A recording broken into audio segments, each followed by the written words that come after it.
Bonjour à tous et à tous, bienvenue sur la page Camille. Aujourd'hui dans cette vidéo, je vais vous montrer un peu comment utiliser notre appareil qui est le GPS différentiel comme la N5IMU. Ici, nous allons voir l'angle de l'inclinaison de 60 degrés. Donc pour ce faire, je viens sur Survey Master. Ici, j'ai déjà défini un job, je viens d'enlever topo.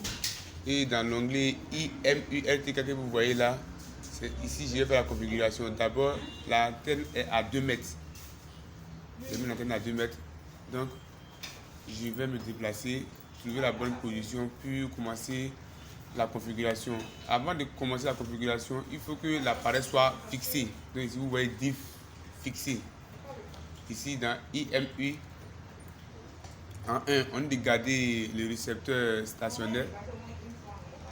Il va activer, ouvrir la hauteur, compensation de pente. En 1, garder le récepteur stationnaire. Donc, je garde, je confirme la hauteur. Ok, vous voyez, ici, à ce qu'il charge. Après ça, le 2, on me demande de marcher en avant 10 mètres. Donc, je marche avec l'appareil. Ici à 35%. Donc je continue. Donc là, ici, il me demande de secouer le récepteur d'avant en arrière. Et je fais pareil, avant en arrière. Ici, je laisse continuer. Ici à 49%. Je continue le mouvement. 52%. Je continue toujours le mouvement. Ici, il me demande de faire une rotation dans le sens contraire de l'aiguille d'une montre de 80 degrés. Je viens de le faire. Et il me demande encore de secouer. Je suis le mouvement. Ici, je suis à 69%. Je continue le mouvement au fur et à mesure. Encore, il me demande de tourner dans le sens contraire de l'aiguille d'une montre de 90 degrés. Je viens de le faire et je continue à secouer. Je suis ici à 86%. Je continue jusqu'à ce que j'atteigne les 100%. Donc sans se décourager, on secoue. Ok. Donc c'est bon. Ici, vous voyez que la bulle vient de s'afficher. Donc, ici, je peux incliner la bulle jusqu'à 60 degrés. L'inclinaison maxi est de 60 degrés à 2 mètres. Donc ici, vous voyez ce dégât qui est là, il a 4 sommets. 1, 2, 3, 4. Ici, je rappelle que Survey Master aussi permet de dessiner les dessins lui-même. Donc ici, je n'ai pas besoin d'un dessin, j'ai pas besoin d'AutoCAD pour faire les dessins. Sur le chantier, Survey Master me dessine le dessin lui-même. Ici, j'élève le premier coup sommet, deuxième sommet, troisième sommet, et à partir du troisième sommet, lui-même il dessine. Donc ici, je prends dans l'onglet, je prends le rectangle, j'ai pris le premier sommet. Maintenant, je vais prendre le deuxième sommet. Je vais l'incliner ici. Mon inclinaison fait 44 degrés. Ici en mode flotte, je vais patienter un peu à ce que l'appareil fixe.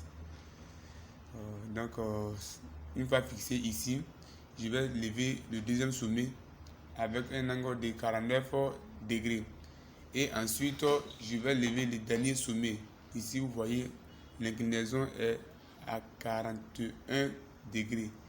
J'ai fini de lever le troisième sommet. Vous allez voir que Survey Master va me dessiner ce dégât. Donc, voici le dégât. Bien vrai que ça a été incliné, mais la compensation de l'inclinaison nous a permis d'avoir un bon et du format rectangle. Ici, je vais lever un point. Ici, à l'approche de l'appareil au mur, j'ai tendance à perdre la connexion. Ou soit je vais lever le sommet d'un bâtiment. Donc vous voyez que je ne pourrai pas buller. Donc dans ce cas, qu'est-ce que je fais? Je vais incliner ma canne ici jusqu'à 50 à 60 degrés, comme ça, tel que vous voyez sur l'image. Puis j'élève le point. Avec la fonction IMU intégrée, il va compenser cette inclinaison. Et ici, j'aurai une précision de plus ou moins 1 cm.